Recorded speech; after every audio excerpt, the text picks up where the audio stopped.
Awesome. Well, look, let's get started. And thanks for everyone who's joined up so far, and welcome to those who are still joining. So Tony, good to have you on, and thanks for making the time. Thanks, Alex. Thanks for the invitation. Excited to have the chat. Yeah, absolutely. And look, for those, Tony, who don't know you, and look, I'm sure most on the call do, but just for those who don't, do you want to just give yourself a quick intro and tell us a little bit about what you've been up to? Yeah, I went out on my own as a consultant 8 years ago. Prior to that, I've run the Australia, New Zealand and Asia Pacific regions for North American tech companies for a big chunk of my life. I've been a quota carrying rep. I've set records as a seller that have never been broken. So I'm not a person full of theories. I'm definitely about what works in the real world. Yeah. And the first piece of IP I created that helped clients win and close hundreds and hundreds of millions of dollars of revenue was a thing called RSVP selling, a methodology for managing the complex sale. But when I went out on my own, I discovered the number one problem people say they have is not really progressing and closing the deal, although everybody could improve. The big problem they all say they have is they just don't have enough quality sales pipeline. Right. So I created a methodology called combo prospecting for cracking the nut on how do you consistently create sales pipeline. That's awesome. And I think that's definitely a challenge that companies all around the world are still always struggling with, is how do we get enough good quality stuff into the pipeline? So, you know, it's great to hear. And I'd recommend that everyone on here reads the book as well, Combo Prospecting, afterwards. So look, Tony, obviously it's been a crazy year. And it's been a tough year. And, you know, in your opinion, how has everything that's gone on with COVID and I guess the global economic situation impacted how we should all be approaching selling? Well, the first thing I'll say is, as an Aussie, being a guest on a Kiwi webinar, we all look at New Zealand and have a lot of admiration. I think you're a wonderfully led country and you're a well-governed country.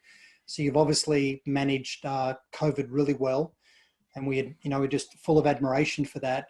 But you still operate in a global economy, and I think New Zealand's GDP is down about 12.5%. I think Australia's is down about 7% odd. So obviously tourism's been impacted, which is a big earner for New Zealand, but New Zealand obviously does a lot of exporting as well. And the reality is we are living right now in the Great Recession. This recession is not going to go away quickly. Governments all over the world are stimulating their economies, but they're racking up insane levels of debt that are unsustainable. So once all governments get through their election cycles, they'll move away from stimulus to austerity measures is what they'll be forced to do, because you can't send a country bankrupt. You can only spend huge amounts of money for so long. And the problem for sellers is, you know, we are operating in a tough market. And it's easy for us to think that clients have got a whole lot of apathy and just aren't interested in what we can offer. But I'm here to tell you it's not the case. You know, I serve on boards. I meet a lot of CEOs, and I promise you, you know, what's been going on in the last 6 months and what's continuing to go on is inside those boardrooms, whether they're a real boardroom or a virtual board meeting, is those leaders are saying to themselves, let's not let a crisis go to waste.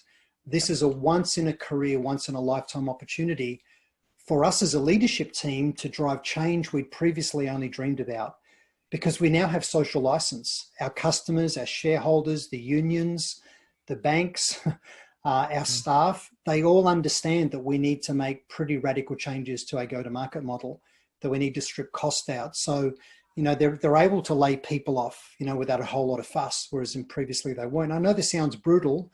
You know, the leaders of businesses are normally good human beings and they want to look after people too. But the truth is I'm seeing a lot of organizations say, do you know what? We've always had 20, 30% of our sales team that was just underperforming, not so much in New Zealand, but in places like parts of Australia and overseas markets. They're saying, hey, with them all working remote now, which is difficult, those that just can't seem to self-motivate, those that can't seem to self-manage, those that can't seem to develop their TQ, their technical quotient, to wrangle the tech and find a way to be effective in selling remotely, Those who just don't have enough gravitas, a strong enough narrative, they can't seem to break through. Do you know what? If they're not going to make it, we need to cut them loose. So organizations are downsizing, especially their field sales forces, by 20 to 30%. And they're applying capital increasingly into that inside sales function. So what's happening is the best companies in the world, and I've just had the privilege of reading the draft just today, the draft of the 2020 State of Sales report that Salesforce have done. Amazing level of research, incredible research. And I'm under NDA, so I can't share the specific things, but it's reinforced what I've been writing about in my latest book, Tech Powered Sales. And that's this move away from investing in the field for selling to more investing in inside sales, and then enabling the inside sellers with very powerful tech stacks. Worldwide, most companies spend about $1,000 per month on their individual sellers with tech. You know, things like Sales Navigator, CRM, sales intelligence tools. I know, Alex, you and I before the call were talking about sales engagement platforms. You know, this latest category of technology that automates personalized outbound.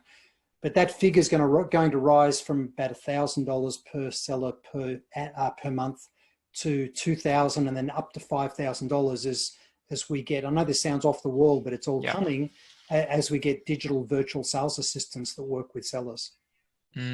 That's super interesting, Tony. And I guess just to kind of clarify that for some of the people on the call who maybe don't understand the difference between an inside and an outside sales team necessarily. You know, inside sales those are people who never leave the office. They're doing all their sales over Zoom, or they're simply doing outreach, versus your typical field rep historically who's going to coffee meetings and going to boardrooms. So what you're saying there, Tony, is that we're actually companies are investing far more capital rather than hiring more reps. They're actually decreasing the size of their team and investing in technology that is going to help their teams to actually just operate at a higher level of productivity. Is that fair to say? Yes. Yeah, exactly. You've nailed it. To really make them more effective, because every business is dealing with some trends that are pretty confronting. Average deal sizes are getting smaller.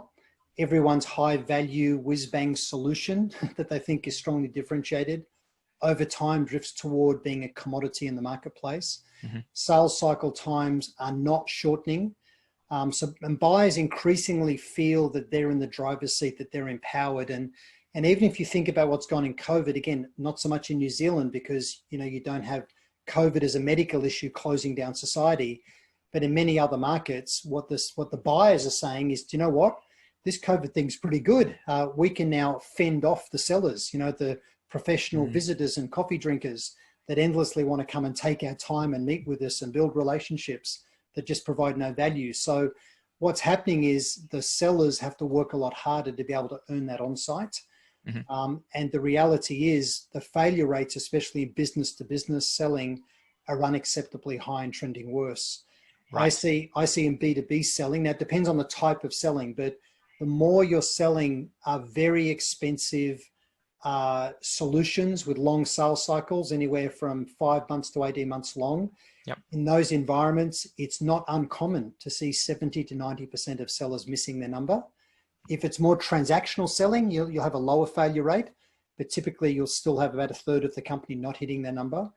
And what's happening is because average deal sizes are shrinking, sales cycles are blowing out, cost of selling is increasing, organizations are being forced to think about, how do I get fewer sellers that are far more productive? And that's really the challenge. And what we know about the future, for sure, for certain, is that it's filled with technology. So the decision companies have to make right now is, what are the bets that they're going to place as they seek to deploy capital to replace labor? Because that's the future of work for everybody on the face of the planet. It's already happened in mining, in agriculture, in manufacturing. It's now happening in white collar jobs. You know, roles like lawyers, you know, a lot of legal roles have disappeared. You know, an AI bot can do a far better job assessing risk in a draft contract than a human. Bots and technology can do a far better job, as well as much cheaper, but they also just do a much better job than humans in reviewing all of the contracts and agreements in mergers and acquisitions. If someone's acquiring another company, they need to go and review all of their contracts and see where there's risk and contingent liabilities. And they use that to try and negotiate the price down for the company they're buying. But technology does all of those things better. So it's not just driving trains and flying aircraft and mining machines and self-driving trucks. It's knowledge workers are at risk as well. And every person needs to ask themselves, how do I create the level of value that funds my role? And I need to work with the machines to automate any repetitive task and the lower value things, and then focus on where I can apply all of the human things that make a difference. Things like empathy, storytelling, insight, navigating the politics of an organization, helping someone build a business case, secure consensus for change. The bots will never do that. Right. Yeah, it's a really good point. I think that last piece, particularly in terms of focusing on the real value add things that the computers and the programs and the the technology can't do, and certainly won't be able to do for hopefully a few more years. So if you're a business owner right now or a sales leader, what should you be doing? What should you be doing to, you mentioned that deals are blowing out and taking a lot longer. That's the trend, and that it's harder to get in front of customers right now. What would, be the one or two things that as a business owner or sales leader, you'd be focusing on? Well, let me be pretty provocative. I see a lot of business owners hire sales and marketing resources and just basically say to them, this is the thing we sell, go forth and prosper. and I've got my forecast in one hand and my blowtorch in the other. I expect results. But the truth is, you need to earn the right to hire those types of resources and make sure that they're set up for success by doing some fundamental things. The first thing all of us need to do is to think about product market fit, and based on that, identify the ideal customer profile. And that'll tell us which organizations we should be targeting for the problem that we go and solve. And we need to make sure that, if we want to use the sort of headache tablet analogy, we need to make sure we're a headache tablet, not a vitamin pill. So if you don't solve a serious problem, the danger is they'll be interested and look at it, but it'll just die on the vine. It just won't bubble to the top as a priority. So be clear about the problem you solve, product market fit, and what your ideal customer profile looks like. So you're not targeting the wrong organizations, because that's the first way to waste lots of time and money and resources, is targeting the wrong organizations. Next thing is, so number two is based on having clarity about product market fit and ICP, ideal customer profile, then nail your buyer personas, because in those organizations you're selling to, there'll be people in roles that need to approve them. Some may be key decision makers, but others will be part of the consensus process. We come across people that can't say yes, but they can say no to us. They can tell others, no, we shouldn't do this. It doesn't meet this need. So we need to know those buyer personas and have them documented. And then based on that, based on truly knowing them, we then need to nail our narrative, you call it a value proposition, if you like, or a conversation narrative. But we need to provide value in conversations to potential buyers well in advance of trying to talk about the value of buying our product, service, or solution. And the thing is, as the owner of the business, you need to nail all of those elements before you start hiring sales and marketing resources, because if they don't have all of that, they're going to bumble around in the dark. They're going to fail at the expense of your brand, and they're going to burn a whole lot of resources unnecessarily. And the job of any leader is really to set people up for success and remove roadblocks. And this is really part of it. I'm so glad you've said that, because that's one of the biggest things that I see companies making the mistake here in New Zealand. And it's not just here in New Zealand, it is a global thing, but it's where sales leaders and founders are trying to effectively outsource their sales. And they hire that person and think, okay, you're going to build the boat and row the boat at the same time. And you set people up to fail every time you do that. So I think what you've just said there around get the fundamentals right, figure out who you're even going after, figure out basically what's the playbook, what is the sales playbook to be successful? And then you slot someone in to a machine that's already running rather than expecting them to build the machine. It's really true. I was talking to a CEO just last week. who's very frustrated with the lack of success, and they're a big enterprise selling company, right? You know, they've got clients where they've signed contracts in excess of $100 million, right? So the big enterprise seller, very frustrated with the lack of success in consistently building quality sales pipeline in the organization. And he asked me, look, should I maybe outsource this to an external demand gen company? You know, in the old parlance, a telemarketing house, right? But people do more than just the phones now. It needs to be, everything needs to be multi-channel, really, really important. I'll talk about that in a moment. But I said to him, I said, look, do you know what the reality is?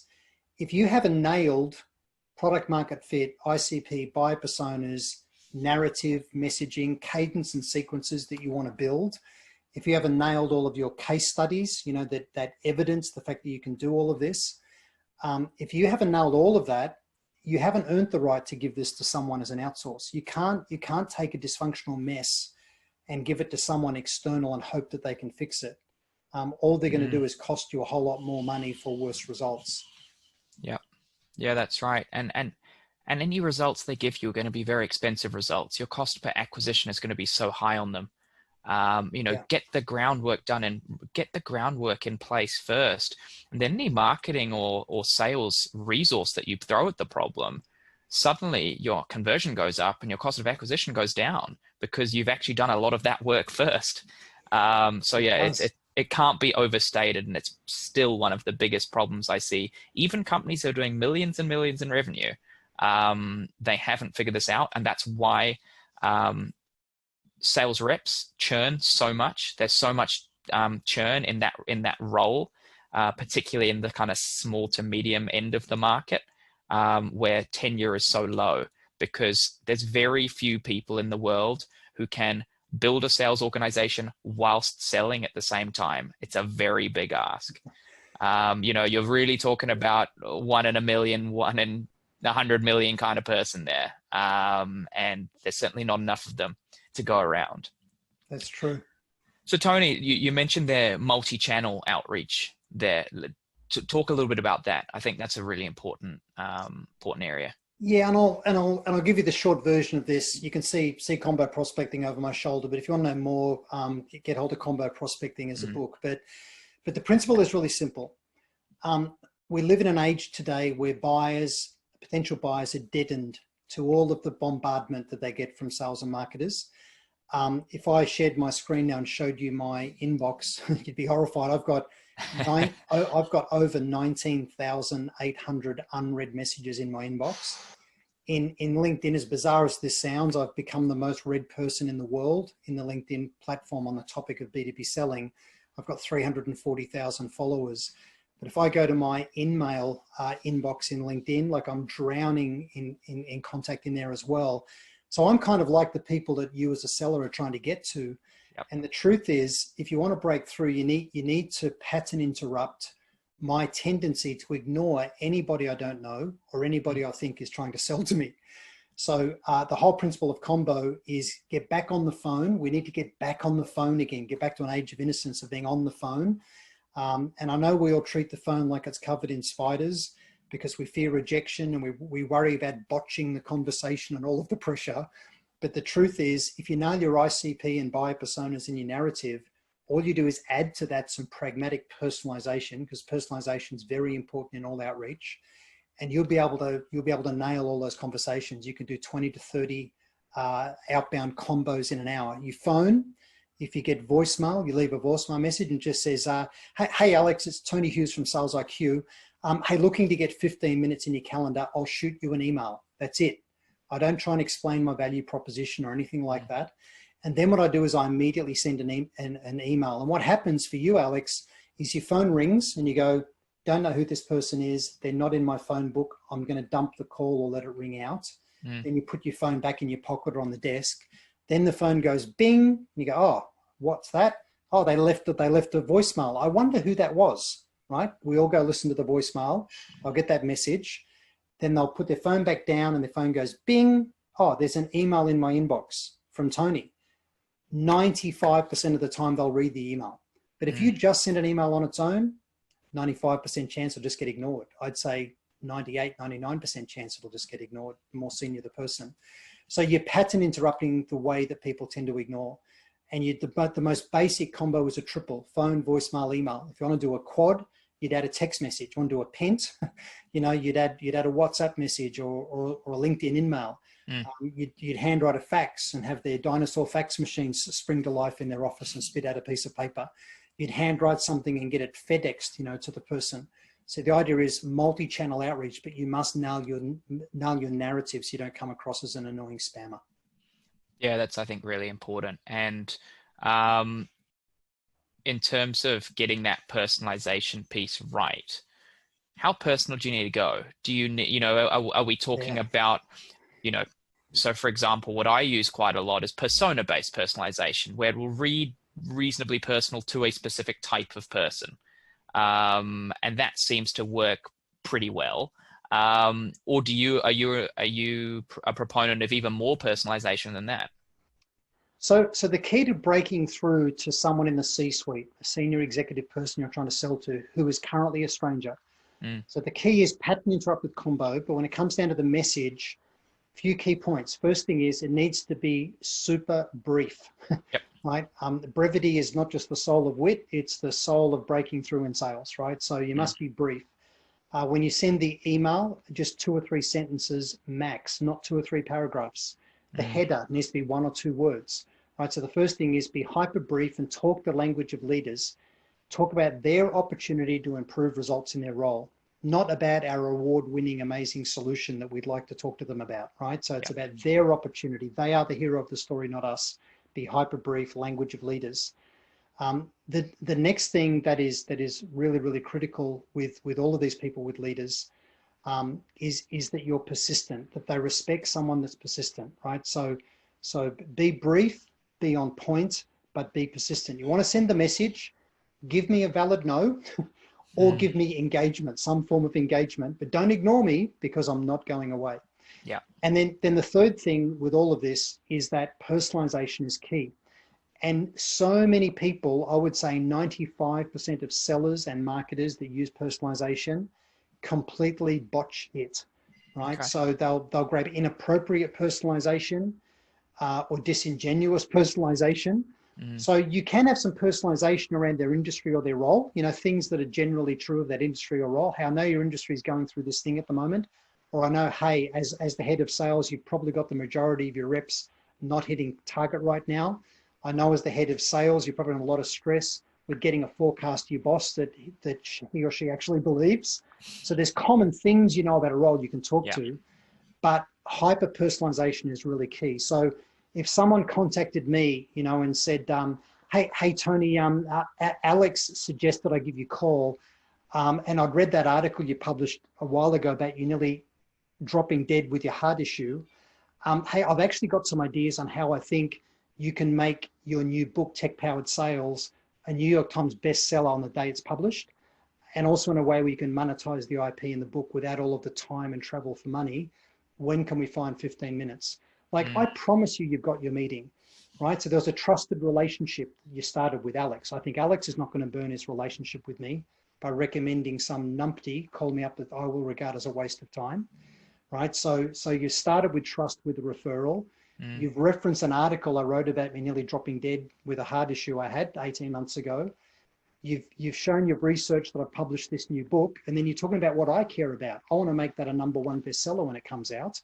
And I'd love to monetize the IP in the book without all of the crazy time and travel for money, which is why I nearly dropped dead about 18 months ago, just being always on.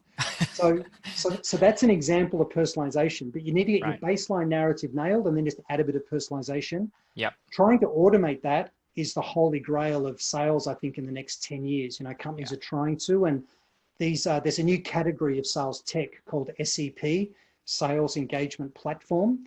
So if you look at the essential stack, if you as a leader are watching this, what should you be investing in with technology? Because again, we live in the 4th industrial revolution, where capital, for the first time in human history, is able to replace human workers, knowledge workers, like it could never be done before, and it's going to happen. So the essential thing in your stack first is a CRM system. So you need a really good CRM with integrated marketing automation, really, really important to support customer experience and bring sales and marketing together. As you look at implementing these things, there's also the rise of RevOps, revenue operations in a business. You want to try and bring sales, marketing, service, and support together, right, with one person driving this rather than the fiefdoms. The next thing you need, the next piece of technology, so really good CRM, really important. Next piece of technology is you need to invest in social intelligence tools like LinkedIn Sales Navigator if you're selling B2B, because it enables you to do that personalization, to monitor for role-based trigger events, for example, because trigger events give you amazing context for personalization with outreach.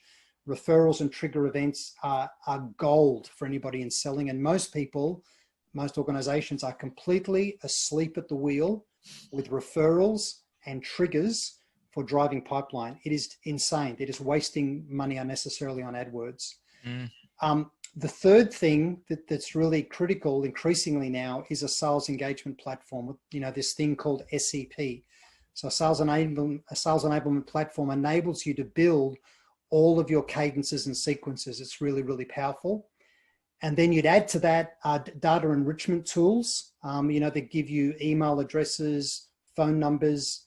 You'd then add to that something like Trigger.ai. It's an Aussie tech company, amazing business, that can create an opportunity funnel based on attributes and trigger events that are happening in the markets. You're automating the finding of these things.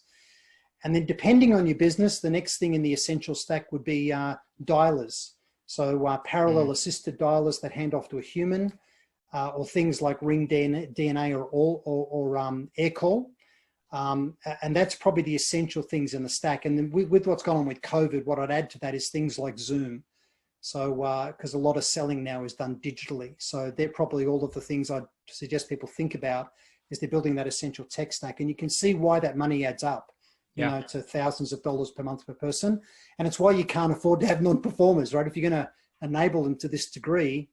So I'll just finish with this piece. We've always known that good sellers need IQ. You can't be dumb and be successful. You need EQ. You need to know yourself and your strengths and weaknesses and read others well in how you interact. So IQ and EQ has always been essential table stakes. But there's a third Q that's essential now, and that's technical quotient, TQ. If you don't know how to use the tools and wrangle the data and the tech stack to be successful, you're just going to be left behind. So, you know, a gray-haired seller, you know, like me, that can learn how to use technology well. If you're an old dog that can learn new tricks, right, you'll mop the floor with somebody young because you bring wisdom as well. But if you don't learn how to embrace these technologies, you're just going to get outsold. People are just going to be doing far higher levels of activity to go and drive their success than you. Yeah, I think that's a really, really important point is the activity level. And that's one of the biggest problems that I see with reps in general when I'm coaching them and training teams is this activity is so low. Yeah. And if you've got a rep who is using a number of those tools that you just mentioned, and they're using them at a high level, they're doing the work of an old school team of 5, you know, or more. Well, Alex, I'll just give you an example. So I'm co-authoring Tech Powered Sales with Justin Michael out of America. He led, I mean, he's a very senior person now, just gone out doing his own consulting. When I first started working with him, and he was the case study in the book Combo Prospecting. He didn't want me to mention his name at the time, but he's the case study in there. He was running an SDR team, sales development rep team. That's this inside sales function. That inside sales function, those roles can be called ISRs, SDRs, BDRs, MDRs, MRRs, you know, whatever it is, but they're an inside seller. It's hard to keep up. It is, right? He had 4 inside sales reps working for him, and he was a player coach. He was also creating pipe himself, and they had 7 expensive field account executives, right? The field sellers around the world, Europe, Asia, North America. And the SDR team were booking meetings for these field sellers. Every month, he himself would book more meetings for field AEs than all of his team of 4 and the entire team of AEs, the 7 of them worldwide, combined. Wow. So one person was booking more than 11 people, right? And the way he did this was he just was at a whole new level in the way that he used technology. He was a pioneer in sales engagement platforms, right? So while he was sleeping, all of this technology was driving success for him, because the goal is to drive outbound in a way that creates warm inbound, but making sure that you don't become a spammer. You know, you're just loading rubbish into your Gatling gun of automation, damaging your brand and deadening the world to all other sellers.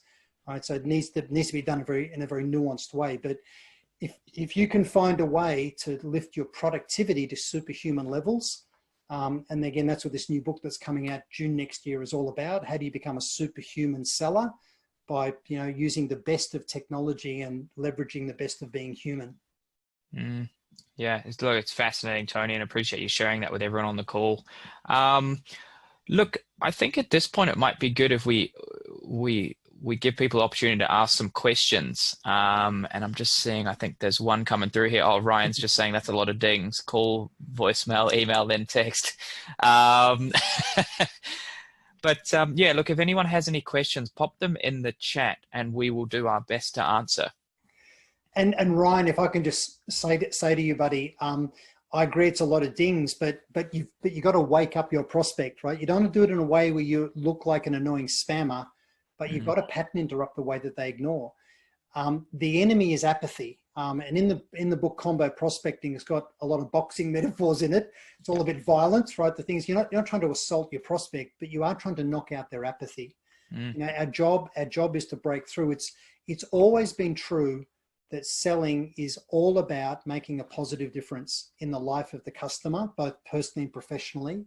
Our job is to help jointly set a vision for a brighter future with the client. And then to help them, we co-create the business case that underpins that decision to invest in change. And we help them secure consensus. You know, if you ask me to describe, well, what is strategic enterprise selling? It's that, you know, it's breaking into the world of someone who had a bit of apathy, setting a vision for a much brighter future, a much better state of affairs for their business and for them personally, identifying the business case that supports investing in change, gathering the consensus, helping them manage the risks, right? And you're leaving the customer in a much better state of affairs, and you've got a lifelong loyal friend if you do that for somebody. But we mustn't try and open selling with friending strategies with strangers. We need to provide value for them in our point of view. Really key. I think that's a really good point, is that selling ultimately is just matching people with problems with a solution. And, you know, sometimes it can seem like you're treading this fine line between, you know, trying too much and too many touch points. But, you know, just from my own experience and, you know, back when I was a rep, sometimes it would take 7, 8 touches before we'd get that first meeting. But then once we're having that meeting, then suddenly it's, you know, they had a real problem that we solved for them. So, you know, there is an element of you have to be persistent. And as long as you do it in a respectful way and have the right narrative, you know, it doesn't come across spammy. It's just that everyone's busy. Got another question here from Scott. Yeah. What's your view, Tony, on the role of video in prospecting? It's essential. It's another great channel. It's another great channel. But with all of these new ideas, as everybody starts doing it, it becomes old and tired. So I'll actually give you an example. There's a piece of software that you can use. You take a photo of yourself, you know, holding a plain coffee cup. And what this software does is it writes your name on the coffee cup that you've got in this hand. And it writes the prospect's name on the coffee cup that you're holding out in front of them. And say, hey, can we have a virtual coffee? And look, it's all very cheesy. It's all very cute. The first time someone saw that, oh, that's interesting. It made them look. The second one they go, oh, another bloody gimmicky seller. Yes. Right. So, and video mail, right? So video mail, you can do live video calls with people in LinkedIn, you know, so absolutely embrace every available channel. You don't know what the preferred channel is of someone is until you do truly have a relationship with them. So try all of the channels until you find out. The other thing I'll say, just to key on what you were saying before, Alex, you know, you're saying up to 7 maybe attempts to get hold of somebody. There's been lots of research done on how many touches does it take for a prospect to respond to us, either with bugger off or yes or whatever it is. And the answer, depending on the research, is between 7 and 13 touches. Yep. Power of combo, if you do a triple, you've done 3 touches in 90 seconds. You've done 3 touches in 90 seconds. But that triple has got much higher probability of getting engagement than maybe 9 spaced out attempts to contact them. because anything done on its own in isolation is typically just ignored. You're pattern interrupting, ignoring. That's the idea, right? So yes, you want their device to actually bing a lot. Now, you don't want to look like an idiot in the way that you do it, right? But you just want to send the message, this is important, there's value for you in the conversation, I'm determined, you need to get back to me, right? And you find that people respect it. But if you just wimp out and all you do is send emails, right? That's all, and or just touchy-feely social selling, just post content in LinkedIn and connect with people, you just get ignored. You've got to find a way to break through, especially in a recession. Yeah, so good, and such a good point. And I think just on that, one of the things that people will go wrong when they're trying to do this is they're trying to sell too early. Like they're trying to sell in their first message, and actually you should be just trying to get on the phone, just get a call booked. Don't try and sell your $10,000, $50,000 product on email one. That's right. Just create enough interest to get them on the phone, Yes. Be very clear about what is the call to action. And Alex, there's a really key thought here. Everybody watching this should be thinking about this. How can I provide some value for the person in the conversation, even if they never bought anything from me? Yeah. So if you think about your domain expertise and the problem that you would suspect they would have, what's the conversation? Like if I was selling CRM technology to heads of sales, right? Like I would try and build a conversation about how they can improve the way that they run sales, with or without my product, as a way of driving initial engagement. Because what all the research says is this: the person that does the educating and the reframing of the prospect's thinking is the one who becomes the emotional favorite once they start going into evaluation mode. You become the one they want to buy from because you are the one that educate them about the opportunity, the risks, the approach they should take, the way they should approach building their business case. Yeah, great point. Always be adding value. Really, really good point. Another question here from Scott, actually, and I think it's an interesting one, is what's your view on the profession's reputation? Are we doing enough to get young people into the profession? I think selling is in big trouble. I know selling is a profession, but I believe it's largely not. The truth is there's very few universities that offer a university degree in sales. There is around marketing. And the thing that just makes my head explode as I watch sellers operate, and again, I've run companies, I've been sales director for a public company, I've been CEO of a company running APAC, I've been a rep, I've consulted with a lot of businesses in the last 8 years, amazing brands. It does my head in when you watch a seller operate and they're not acting professionally. And for example, they'll have a meeting without an agenda. They'll have a meeting and they won't take any notes. They'll leave the meeting, go back to the office, and they won't update their system of record. And when you challenge them on this, they go, well, look, do you want me filling in a CRM or do you want me out there selling? And I say, I want you doing both. Imagine if you went to the doctor and the doctor said, hey, look, Tony, I'm really sorry. Do you want me to take your blood pressure and blood tests and diagnose you, or do you want me to fill in my patient record system? Well, you're a bloody professional. Like, do both. What do you mean you can either fill in the patient record system or you can diagnose my problem and give me a script? You're a professional, you do both. Imagine if you got on a plane and as you're walking past the cockpit, you heard the pilot say, yeah, look, I love flying, but I'm just not into all this paperwork and logbooks. Like I'd want to get off the plane, right? So all professions act professionally, and I'll phone a seller's mobile phone number and it goes to the telco's message that says, at the sound of the tone, leave a 10-second message and we'll turn it into text. And I go, did I ring the wrong number? Is this actually Alex's mobile? And I say to them, you need to get a voicemail greeting on your phone. Like, let him hear the dulcet tones of your voice. Hey, it's Tony. Sorry, I can't take your call. Please leave me a message. I'll get back to you as soon as I can. And they go, oh, I can't seem to figure out how to do that. Like, that's like the lowest form of TQ. I'm ranting now, but I'll say to sellers, show me how you build a Boolean search in Sales Navigator. Show me how you'd identify companies if you were going down to Wellington next week, right? How would you use Navigator to get yourself 8 appointments next week? Show me how you build the Boolean search. They have no idea. So for most people, their company's spending all of this money on this expensive tech, and they treat it like a gym membership. You know, the money's going out every week and every month, but they never go, right? And everybody needs to invest in building their TQ and truly being professional to elevate selling as a profession, and then we'll attract more and more people in, and the success rates will go up. Yeah, I think you're bang on there. There's you know, it's a couple of problems in the industry of the sales profession right now. Is, you know, there's no pathway to it. Absolutely, I agree with you. There's no, you know, can't go study it at uni. There's no pathway to a career in sales.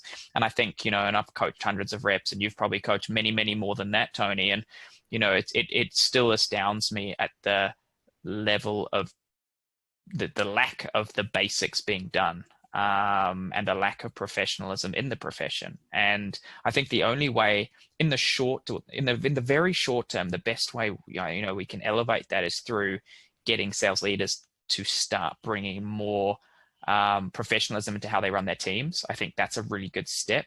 But I think long term, it's all about actually creating pathways into the profession and getting more young people excited about it and wanting to get into sales. I absolutely agree, because the way a lot of people that get into sales feel about it, if you say, hey, what do you do during the day in your job? And they go, well, I spend my day getting rejected by the people I'm trying to help. and the truth is, employers, again, they hire these junior people into sales, but they don't set them up for success. They don't have all the stuff we talked about on the call, plus clearly defined sales process, you know, really good training and onboarding. Yeah. Got a question here from Matt around, you know, he's saying the issue he has is not so much building pipeline, but deals getting pushed back at the moment with the, you know, basically the current environment. He's asking if we have any tips around how to handle these objections when the world gets in the way. Hey, Matt, I do. And Matt, that's a great question. So here's my 20 cents worth on this. When deals stall, and when a deal does stall, the probability of it never closing goes up, right? So stalled deals have higher probability of never closing at all. So momentum in a deal is really, really important. A deal will typically stall for one of two reasons. The first reason is there is not compelling enough commercial value in change. In other words, the business case for doing this thing you're trying to sell to them, because everything involves change in a business, the commercial value, the business case for change is not strong enough. So that's the first thing. And that's why the way we open impacts whether we get to and the way we seek to close. Opening is the most difficult phase of the sale, and it's the most critical phase because it sets the agenda. And we should open in a way that's all about their business case for change, and then how they can manage the risk of implementing successfully. Because if we make that the focus, we gain access to others that form consensus. So the first thing is there a compelling business case? The second reason that deals typically stall and fail to close is because of lack of consensus.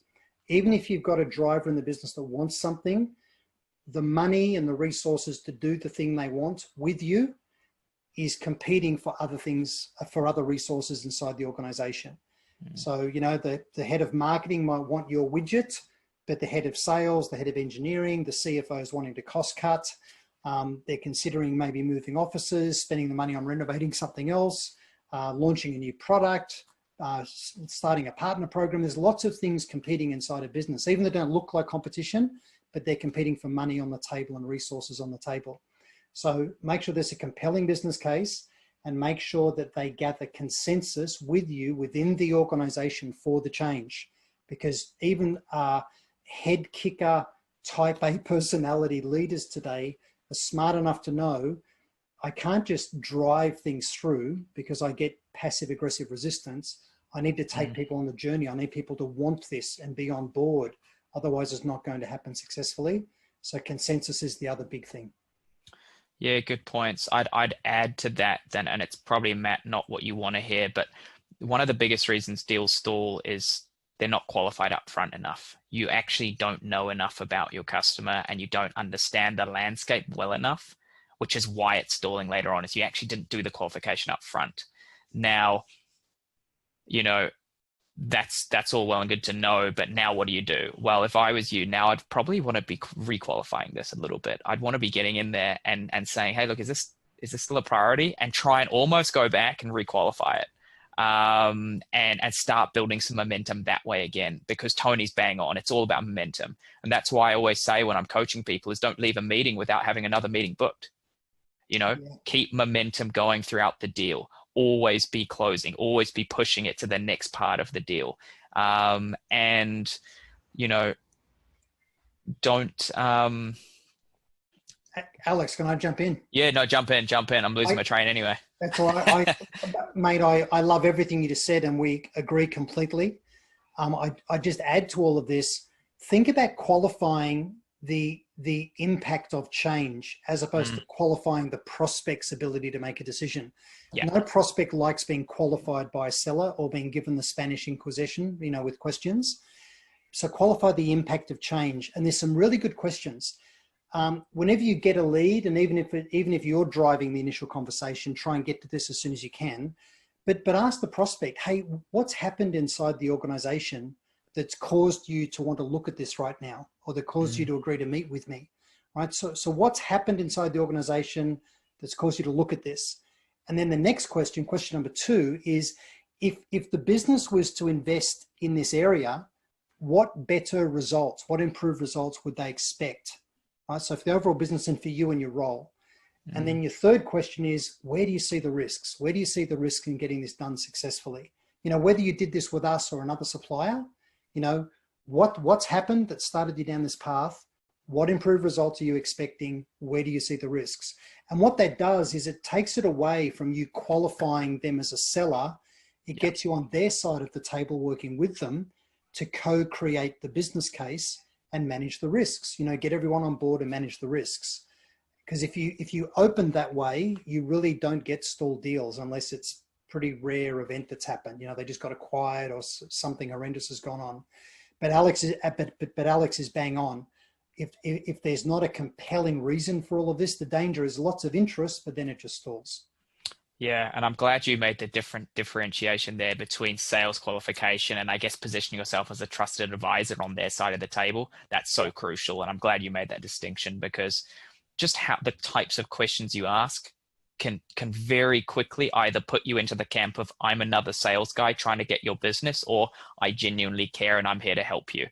And you obviously want to be falling in that latter category. Yeah. Great question here from Tom Harland. Yeah, it is. Qualifying out is at least as powerful as qualifying in. Keen to hear Tony's thoughts on that. Always found that identifying and selling to each panel member's decision maker, recommender, influencer has been successful. Do you guys think that this approach is still relevant in a changing market? Yeah, Tom, the short answer is yes. Every individual will want something out of this being implemented, whatever the thing is that you sell.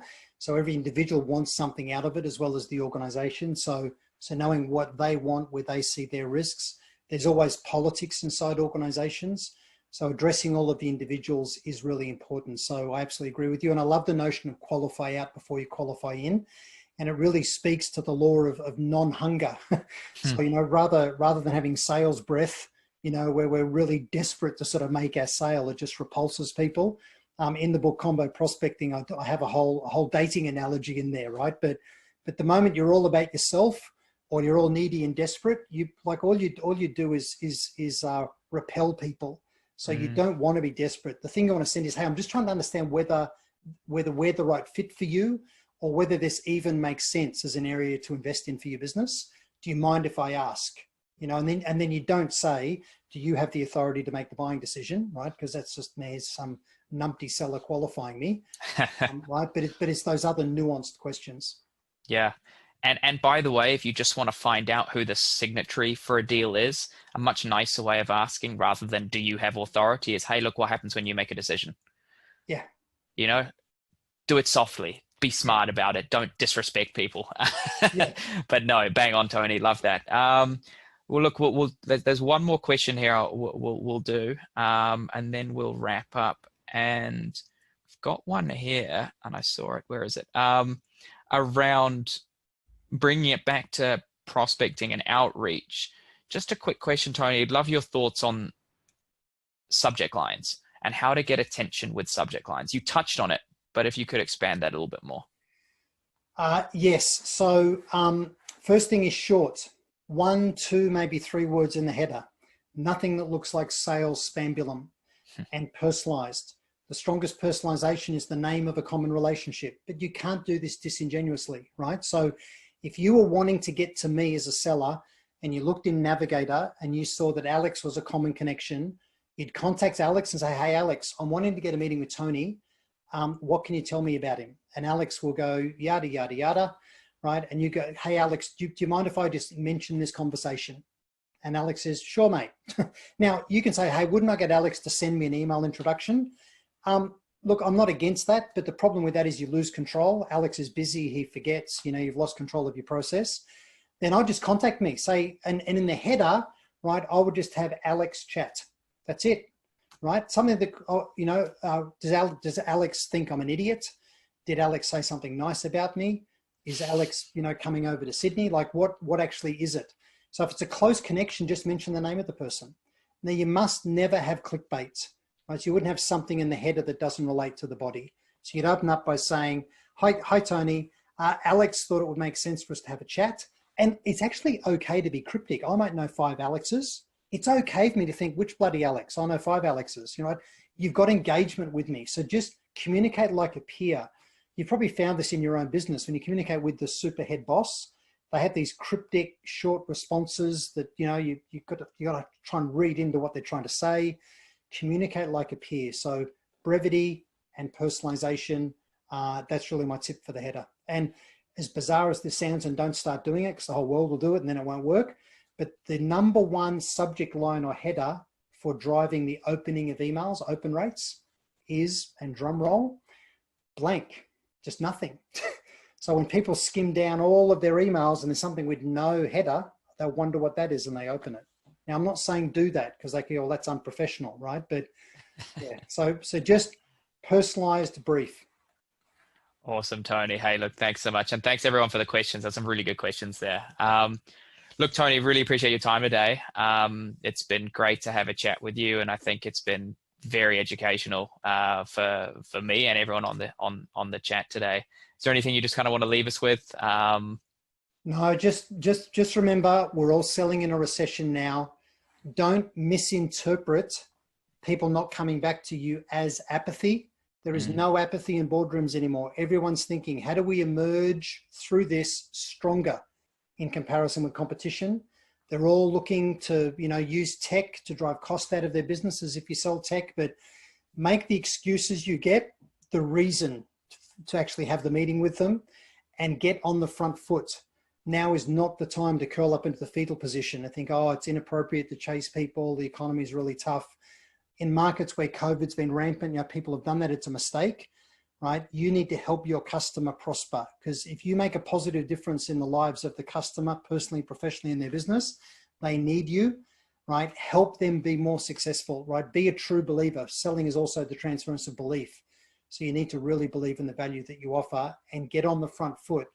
Australia is behind America. We could argue America is a bit over the top and obnoxious in many things.